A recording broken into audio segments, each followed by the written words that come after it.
Hello and welcome back to the NUFC Opinion Blog. Today I'm joined by another Newcastle legend for another interview in John Gibson, who is a Chronicle columnist and has been for many years now, since 1966, am I right in saying, John? Yeah, that's absolutely right, Daniel. Yes. Yes, so we'll get straight into it. Talk about a little bit about journalism first. So was journalism, when you started, was journalism always the ambition? Was that always the sort of career path you wanted to get into? Absolutely. I mean, going back to way back to when I was a little lad in Benwell, every one of my mates wanted to play for Newcastle United. I didn't. I actually wanted to write about Newcastle United. Don't know why, but I always did. And from being a very little lad, my granddad made me a scrapbook out of brown paper, and I used to stick in cuttings of Newcastle United players from the paper and write in pencil underneath something about them. And it was amazing because some of those players were Jackie Milburn and Joe Harvey, who I went on to work with. Yes. When I covered Newcastle United. Joe was the manager and Jackie was in the press box with me. So it was always my ambition. I was single-minded about the whole thing. And when I got to sort of school leaving age, I wrote to every weekly paper in the Northeast asking for an interview. Nobody took any notice of me bar one, which was the Hexham Courant. And they gave me an interview. I went up there and luckily got the job. But the job naturally was reporting on everything, on weekly papers. You know, I wasn't specializing. But for me, my whole week was built around the Saturday when I would cover a football match. And I would have a week to write up the report, which was absolutely wonderful because it allowed me to think about it. And I put up with everything else, which included council meetings. And I mean, I stood outside of churches all over the sort of Tyne Valley, taking the names of the people, the mourners, to list in the paper. So that was some sort of grounding. But I always knew I was going to specialize in sport, and the Chronicle asked me to join them 3 or 4 times, and I refused because I knew it would be, once I got on the news side, I would never get onto sport. And so I waited and waited and waited, and sure enough, they offered me a sports job. But that was before I went to Fleet Street. It was covering non-league football. Then I went to Fleet Street because I believed that was the thing you did. Doctors went to Harley Street, journos went to Fleet Street, etc., etc. So I went to Fleet Street, and then I came back to cover Newcastle United. Yeah, and so obviously you joined the Chronicle, as we mentioned there, in 1966. And so what was that like to obviously finally realize the ambition of being a sports writer and covering the team that you supported and liaising with all these famous names, as you mentioned, Joe Harvey, Jackie Milburn, Wyn Davies would be around at that time as well, to name a few. Yeah, it was, I mean, it was surreal, really. When I went to Fleet Street, I thought that was going to be it, you know, that was me for the rest of my career. Once a Newcastle fan, as you know, Daniel, always a Newcastle fan, cradle to grave. So I was always a Newcastle United fan. Out of the blue, the Chronicle come on to me and said, would you come home to cover Newcastle United? And I thought, wow, to cover Newcastle United. I didn't intend to come home, but how do you turn that down? But I thought I'll be a cheeky boy. So I said, well, yeah, I'll come home, but I would want to cover all the World Cup finals and all the Olympic Games abroad. And if they'd said, on your bike, no, I would have still come home. But unbelievably, they said, yes, you can. So home I came. And my introduction to it, I came back in the early summer of 1966. They said, right, well, cover the World Cup before you start with Newcastle in the August, and covered the Northeast group first, which was North Korea, who was sensational at the time. And yes, at Ayresome Park, wasn't it? Yeah. Newcastle's ground wasn't good enough to host them. No, it wasn't. No, we didn't have any. But I covered all that, and then went on to cover England for the rest of the trip. So 1966, I come back, England won the World Cup. By 68, 69, Newcastle had won a European trophy. Yeah. So I'm thinking, what a career I'm going to have. Newcastle's going to win something every few years. England's going to win something every few years. And of course, neither have won a single thing since. I've kept following them, but they don't win anything. But I mean, it was fabulous for me to come back and work with people like Joe and Jackie Milburn and people I knew. And very quickly, Joe built up the Newcastle side. And we were in Europe 3 successive seasons, winning it the first season. And it was a fabulous roller coaster. We had a few near misses, but never any successes since '69. Indeed, indeed. And so obviously you've been in the profession for many years now, as we've mentioned. And so what do you think makes a good journalist? What sort of qualities, what sort of skills do you think make a good writer? Very good question. Yeah, I've done 55 years unbroken and still doing it with the Cron covering Newcastle United. I think the Green Train Robbers got a shorter sentence than that. But 55 years is a fair old bash, so I guess I must be doing something right.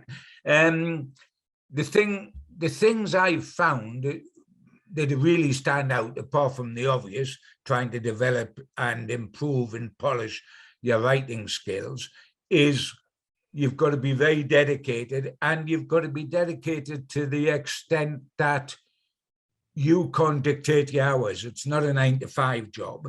The job, once you specialize, I'm talking about, like covering Newcastle United, the job is to be done when the story comes. The story might be 9 o'clock at night. It might be 1 in the afternoon. Whenever the story happens, you've got to be there and be prepared to cover it. So it will dictate your lifestyle to a certain extent. And the more and more you go on and you get experienced, I think the thing to do when you're covering a club like Newcastle United is that you will always get outside influences.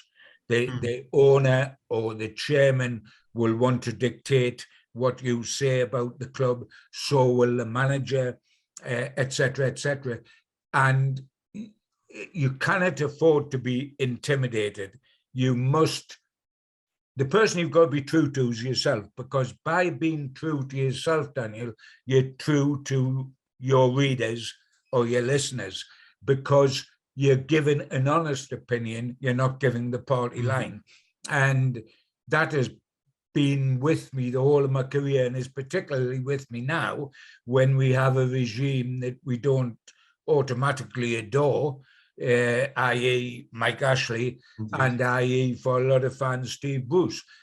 You've got to tell it the way it is, or at the very least the way you see it, as opposed to the way the club see it. Because Geordie fans are no fools. They know their football, they know sincerity, and they know if you're wrong. And they don't mind you being wrong if it's an honest held opinion, but if it's because you're towing the party line, they object very much. And the problem I had no problem with Mike Ashley, because I've just confronted him from day one. It hasn't worked out well personally, but I am very proud of the fact that I've been willing to take him on. The problem I had with Steve Bruce is that Steve Bruce was a dear friend of mine from his playing days. I have always had a close relationship with Wallsend Boys Club. He was Wallsend Boys Club. When he played for Manchester United, etc., he was a terrific and close friend. Now, when he then became a manager, I didn't think that he ever reached the heights he reached as a player. And when there was talk that he was coming to Newcastle, I prayed he wouldn't get the job, not only because I didn't think he was the right manager for Newcastle, and I didn't think he was, but I knew it would stretch our relationship, because I knew if he got the job, I would put personal friendship to one side and tell it the way I saw it with him in the job. Now, a lot of people who were friends of Steve Bruce in the media, either ex-players or hacks like me, go down the route, well, the friendship's all that matters, and so they tell it only from Steve Bruce's point of view. That friendship, I would suspect, doesn't exist at all now, because we've clashed, because I disagree with a lot of the things he's done at Newcastle, and I've said so. But if I'm taking money from the Evening Chronicle to represent the fans by giving an honest opinion, then I want to give my honest opinion. I don't want to give the club's opinion. That is not what I'm there for. And if I see the job being not done as well as I would hope it was done, I feel I've got a responsibility to say so. Yeah, I know. A great answer. And of course, as well, these days, as well as obviously covering covering Newcastle in the Chronicle, you do the Steve Wraith show as well, alongside Supermarket as well. Yes. And so what's that like, of course, because it's a bit different to writing. Obviously, it's more broadcast journalism in a sense. Is. So how do you find that? Well, the interesting thing, Daniel, is having been in the written word for so long, because it's 55 years with the Cron, but before that, I worked a couple of years in Fleet Street, and before that, I was with the Cron, Down Table, and the Hexham Coran. I've always felt that I wanted to push myself to see how far I could go within the scope of what I do. So I've done that in several ways. I started writing books because journalism is about précis. You've got to condense something into 1,000 words or 750 words. A book, you've got to expand it to 60,000 words. So I tried writing a book. I was successful at that. I've done 16 books by now. So I felt that I could do that. I wanted to go out and meet fans live, because I can write something in the paper before podcasts started, and the reaction of the public, you never actually saw it, whether they thought it was a great article or a poor article, because you didn't have personal contact. So I went and took shows on the road with talk-ins, Michael Parkinson type things. Yes. And I did that a lot with a lot of Newcastle players, both current ones in the old days, because current ones did that then, and ex-players. And you got the feedback from the audience, and was a totally different ball game. And then I've made documentaries with Glenn McCrory a lot on Newcastle United subjects, like Hughie Gallagher, and interviewing Shearer, etc., and doing podcasts like this. And I like pushing the boundaries to see how far you can go, as long as I feel they're within my possible sphere. And also, it brightens the thing up, and it keeps you not only in the public eye, but up to date, rather than what I don't want to become is just an old dinosaur that's wheeled out every time an ex-footballer dies to say what a wonderful guy he was. I want to be a bit more than that, and this allows you to be a bit more than that. So it's been terrific fun. And the relationship with Malcolm MacDonald, and the reason why I do the Steve Wraith show with Supermac, is that he become a dear friend. In the old days, you could get very close to players, much more than you can now. Yes. And Malcolm is one of those I got very, very close to. We gelled from the start. And even when he went away and left Newcastle and played for Arsenal, and then was manager of Fulham, we always kept in touch. We were always friends. I advised him to come back to live in the Northeast, because he could have lived in London, where he is a Cockney. But I said, look, there's a million famous people in London. There's not many famous people in Newcastle. It's a number 9 legend. So you will have a much better living working up here than you would working in London. And when he married Carol, his last marriage, and a lovely, lovely girl, I was friend of both of them before they went out with one another. And I was best man at his wedding. So that's a close relationship we have, and which is why we work together now, not only doing Wraithy's podcast, but I ghost his column, which appears in the Evening Chronicle once a week. So there's a good relationship with him. Bob Moncur, the first cup winning skipper, yes, was my his godfather to one of my girls, Irving Natras, who played in the 70s at Wembley for us, as godfather to another one of my girls. So there's a lot of link in with Newcastle United all the way. And you keep those sort of friendships for life. Yes. And that's great. That's wonderful. Indeed. And so just to wrap up the journalism side before we get onto Newcastle this season, obviously we've mentioned there that the journalism these days it's a multi-format sort of profession. As I say, there's the written word, but there's also the podcast, the television, radio. You have to sort of be versatile. So for someone who's starting journalism and getting into it, like myself, for example, or anyone else who's studying it, what advice would you give to try and get into have a good career and have a well, a good career, I think, is a buzzword. Well, yeah, persistence is one of the first things, because everybody in any profession will get knockbacks. As I say, I could have got decimated. I wrote to every Northeast weekly paper, and they didn't even bother to reply and say that I wasn't going to get an interview. They just ignored me. The one paper was the Hexham Courant that come up, and bless them for that. And that was my grounding. It's got to be persistence. It's got to be enthusiasm. And you've got to care about the profession. I think the best journalists aren't 9 to 5 people, because journalism doesn't lend itself to 9 to 5. Mm-hmm. Stories happen when they happen. They don't happen in your time. And you've got to be willing to put yourself out, have enthusiasm, and resist pressure.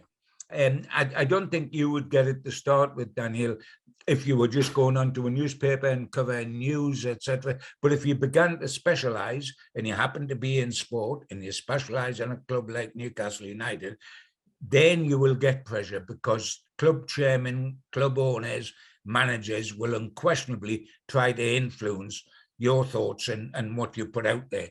You can't really afford to go down that road, because it makes life tough. And to me, you're living a life of a phony, and fans see through phonies. You know? They do. They don't necessarily have to agree with everything I say, but they know it's from the heart. Yes. If you're towing the party line, there's nothing that's more irritating than somebody doing that. But I think, to start with, it's perseverance. Don't be thin-skinned about getting knocked back. And believe in yourself, believe in your ability, because if you've got the desire and you've got the persistence, you must have some ability. So yes. Believe that it is there, and just believe other people's, it's their fault if they can't see it. It's not your fault because you haven't got it. 9 times out of 10, you will have it. Keep going. Great answer. Now, moving on to the football side of things this season. Oh dear, that's it. Which is where things get a little bit more depressing, unfortunately. But obviously, Newcastle started this season has not been brilliant. We haven't won a single game yet. We've got 1 point after 4 fixtures now. In a sentence, how would you sum it up so far? Shocking, depressing, demoralizing, aggravating. All those things, because I mean, we could see it coming.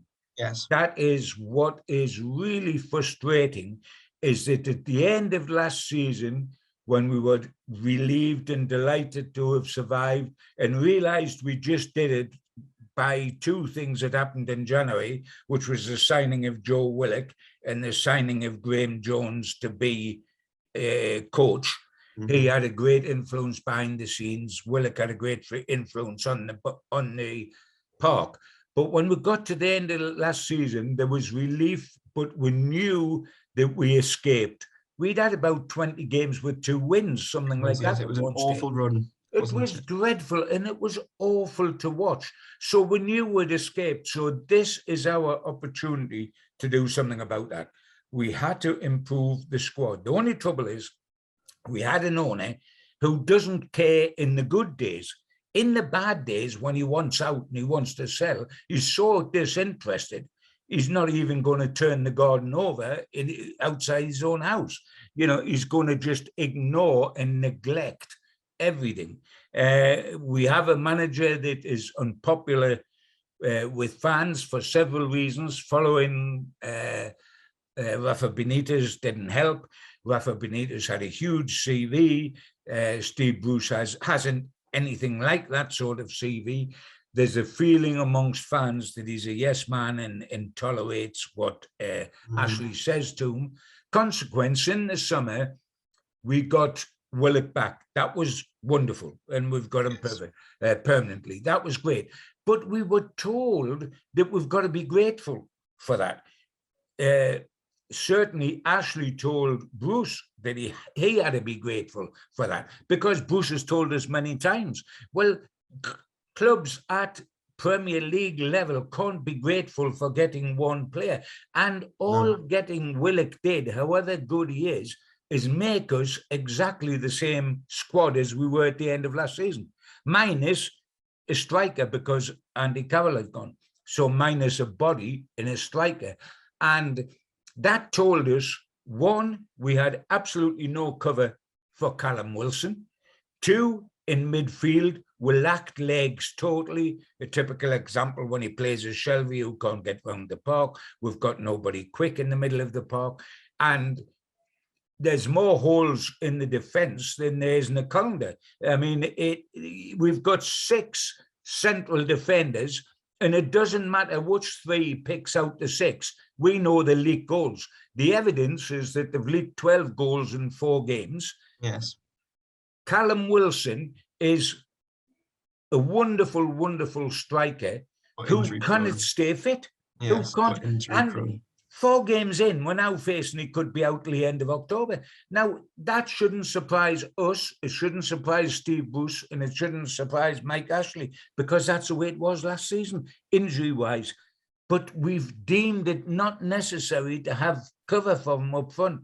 We haven't bothered, even on loan, to get a midfielder or a central defender in. Now that's criminal, and we are paying a huge price for that now, and we will continue to, at least until January.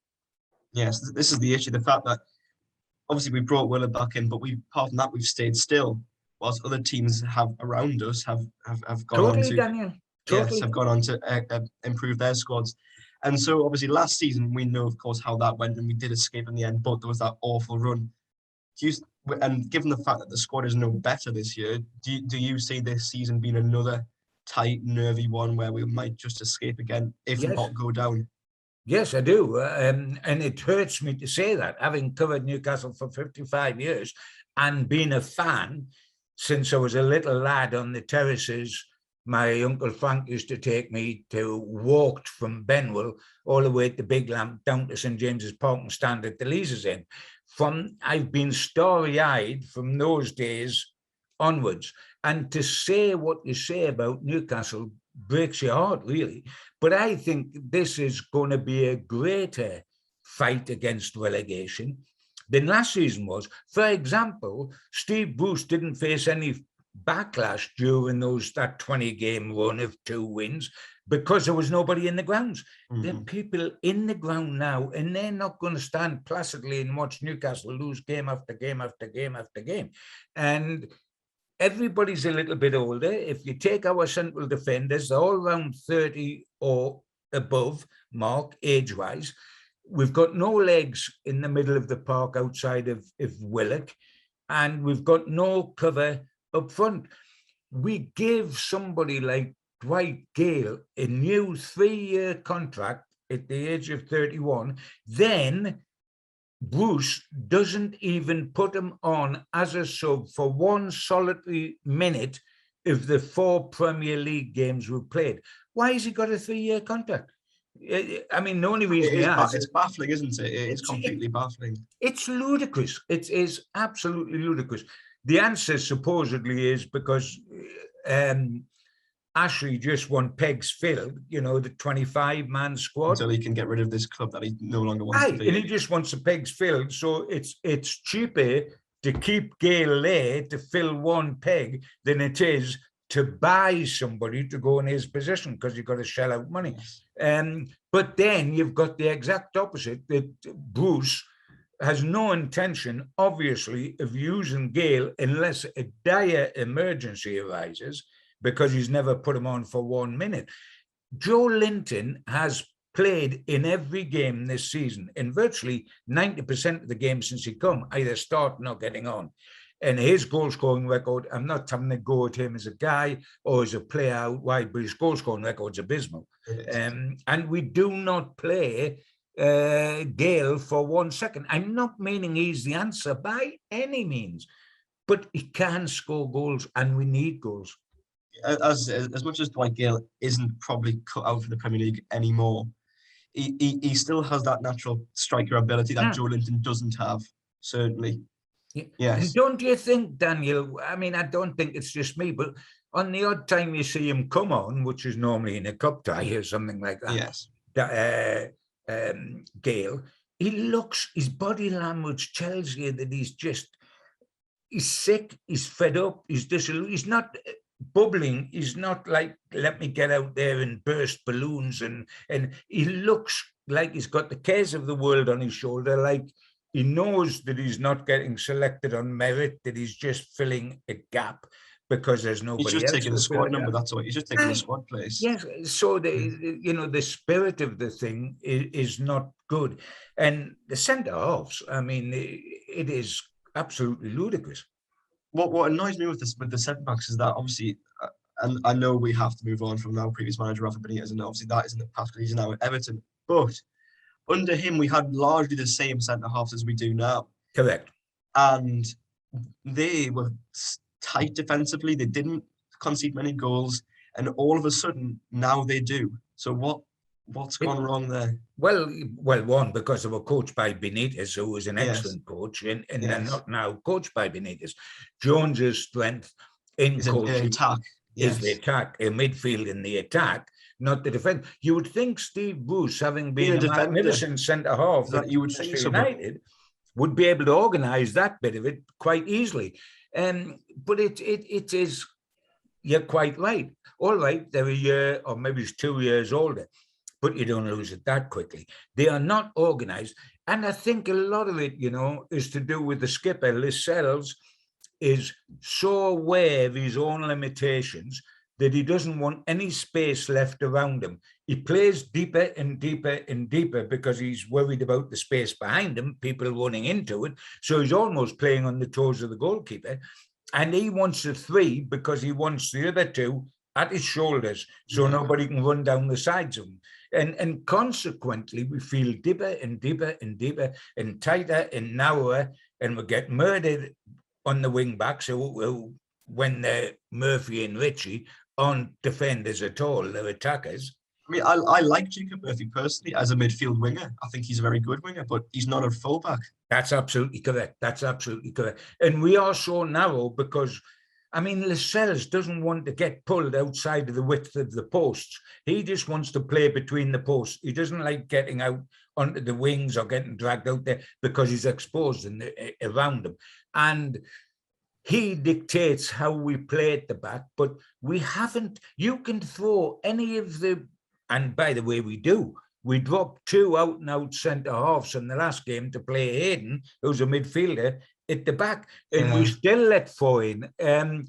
Honestly, we play Leeds, and for me, you can take any of the 6, the 7 that have been used at centre-back this season and pair any of them together, and I'll still be apprehensive because the coaching defensively seems to have gone out the window. We're just, as you rightly say, defensively, we were very mean under Benitez with the same players.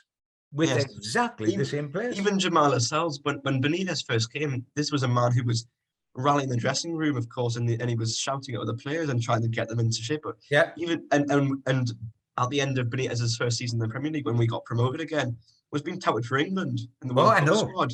I mean, has regressed so much. It's unbelievable.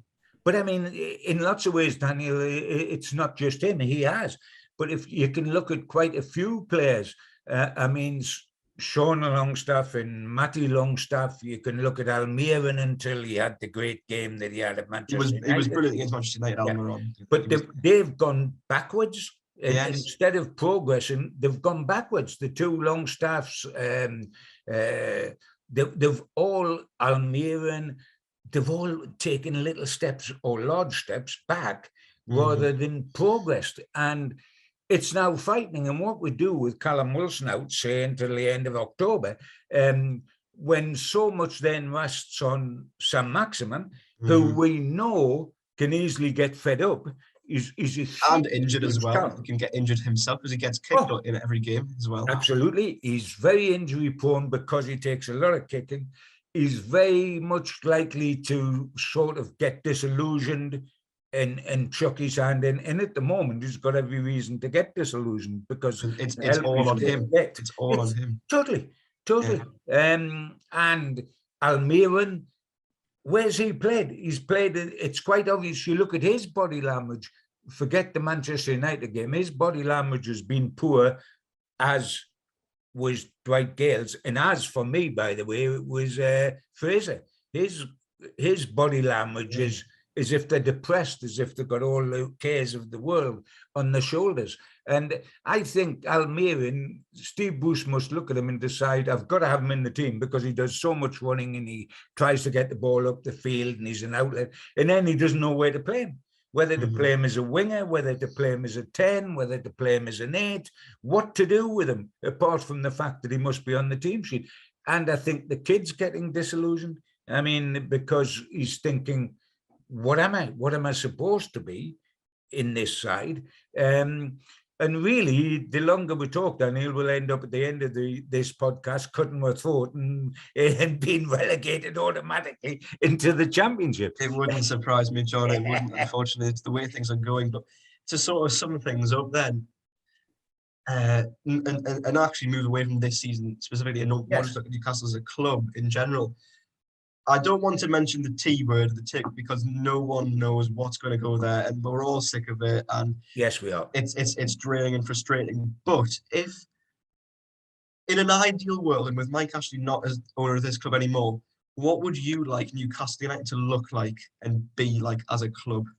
That's a very, very good question, because while we don't want to talk about that word we don't want to mention until it happens, and I don't mean with the prospective owners we've had, I meant with any new owners. Until Ashley goes, we would be talking like this week upon week, month upon month, and year upon year, because it won't change. It hasn't changed for 14 years, and it won't change. It's not just the manager. Steve Bruce can take a lot of blame, etc., but changing him won't change our fortunes. Changing Ashley will change our fortunes, and that has got to happen sooner rather than later. And heaven forbid that Geordies can be so unlucky the next one that comes along is as bad as Ashley, because that is a possibility. You're never certain what you're going to get until they're here. You're never certain what you're going to get. But having said that, if you look, you say, what can Newcastle be? Newcastle can be almost anything.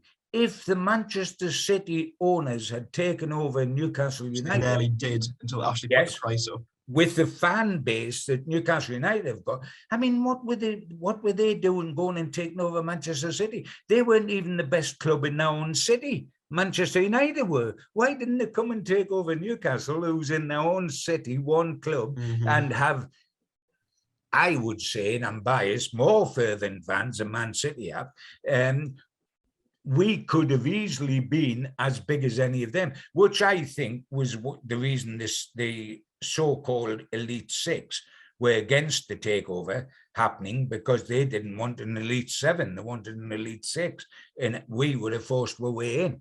Having said that, without being over-ambitious, without saying we could be the next Man City, and we could if we'd got their type of owner, you look at what Leicester have done. Leicester City, a smaller club than us, with a smaller fan base, however passionate those fans are, and they are, that club has taken the Premier League Championship and the FA Cup, which they had never won in their history, the FA Cup. They've won the FA Cup and the Premier League Championship in the last X number of years. Why can't we be like that? They've opened just a new training ground today as well. Well, exactly. Why can't we be like them? There is absolutely no reason whatsoever. And they've proved that you can smash the big cartel by winning the title. Or, okay, you could say it was a one-off, but they've stayed in that top six since they the haven't title. left it. They've never left it, no. No, and they've gone to Wembley and won the FA Cup.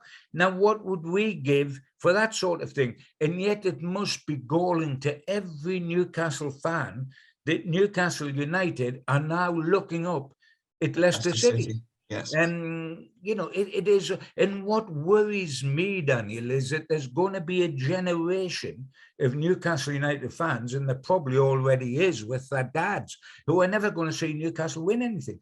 I mean, I think I'm the only journalist still working who was actually reporting on Newcastle United the last time they won something, which was the first cup, 1969. 69. Yeah. Now, that is horrendous. And so you've got a generation beneath me and a generation beneath them that have Myself. never... Correct, absolutely. All I've ever known is Mike Ashley, really. Yeah. Well, I mean, that's frightening. That is absolutely... And it's wrong because we've never really had to go in the FA Cup or the League Cup in your time. That is the Ashley years. That's been disregarded. We could have a situation where Newcastle United fans in 10 years' time, there'd be nobody left at saw 69, say, that have never seen Newcastle United win anything, and they're a club that, if they're mid-table, sells out at 50,000 Geordies every home game. The fact that there isn't 50,000 now is quite deliberate because fans are sick and trying to have a go at Ashley.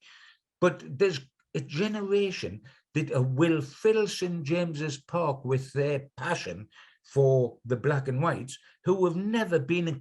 It's easy to follow Manchester United when Ferguson was manager because they win something every season. It was easy following Arsenal when Wenger was manager. But to follow Newcastle the way Newcastle fans have for nigh on 60 years, incredible. This is what frustrates me about the supporters of Manchester United or Arsenal, because I know obviously there was the whole European Super League debacle, and they're all saying, "Oh, we've got terrible owners," and they've tried to. They haven't got a clue what terrible owners are, realistically. Absolutely, they haven't got a clue what we are as passionate or more passionate as them, and I think we're more passionate because we stuck with it. It's easy to support success, Daniel. Of course it is. Easy to support. It's very hard to support failure. We are the greatest supporters of failure the world has known. That is either our biggest asset or our biggest drawback. Probably both. Probably a bit of both, to be honest. Yeah, I think it is. I think it is. But I love that sort of passion. You should support where you're from, regardless of how good or indifferent that side is.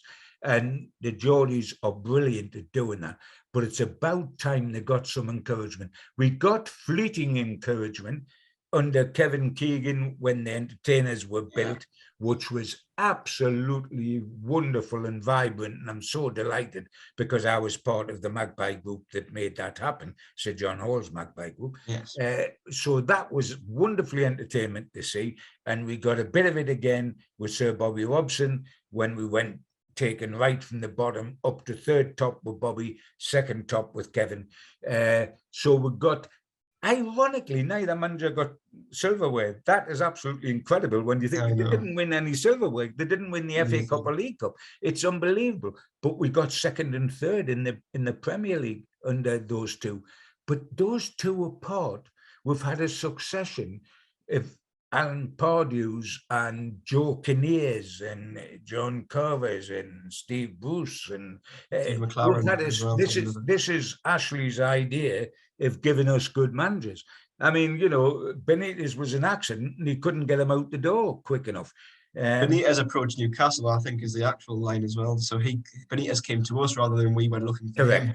Absolutely. Oh, absolutely. Well, we wouldn't have gone looking for him because we'd think, A, he was too good for us, and B, he'd be trouble. And Ashley was right. He was trouble because trouble to Ashley is somebody with ambition that tries to make you have ambition. That is trouble. And that is why a lot of fans think Steve Bruce fits the bill, because while he might have personal ambition deep inside, he's not going to rattle the cage of the owner too hard because the owner might just object. And so we're living in this vacuum, which we're going to live in until things change right at the top. I mean, it's staggering that for young lads like you, at the start of a season, all we've got to look forward to is that our fight against relegation might be successful. And by the way, that's the highest thing that we can aim for, that it might be successful. Dear, dear, isn't that awful? I mean, a club this size should be knocking on the door of the top 8 every season without a shadow of a doubt, and winning a domestic trophy every 4 or 5 years, or at least getting to the semi-final or the final. We don't do any of that. And by the way, Steve Bush told us, well, in the 2 years he's been here, we've reached the quarterfinal of the FA Cup and the quarterfinal of the League Cup. Yeah, in the FA Cup, when we reached the quarterfinal, the first time we played a Premier League side, which was Manchester City, we lost. And in the League Cup, we reached the quarterfinal. Was one of the worst performances against Brentford I've ever. We played Brentford, and by the way, remember, Daniel, we played Brentford reserves. Yes, it wasn't their first team. Ivan Toney and everybody came off the bench. He came off the bench, exactly. They left him out the starting lineup and still beat us 1-0. So we really haven't had a go in the domestic. We're already out of the League Cup this year against Burnley at home, for goodness sake. I mean, it is depressing. If this goes on much longer, we will be cutting each other's throats. We will. I, honestly, I don't know why I've decided to become a journalist and try and report on this all, because as far as I'm concerned. I mean, I've said that I'm not going to retire from writing on Newcastle United till they win a meaningful trophy. And by that, I don't mean the championship, because they shouldn't be in the championship. It's not a major trophy, no. No, it's not. So I'm not going to retire until we win one, which means Premier League, FA Cup, or League Cup.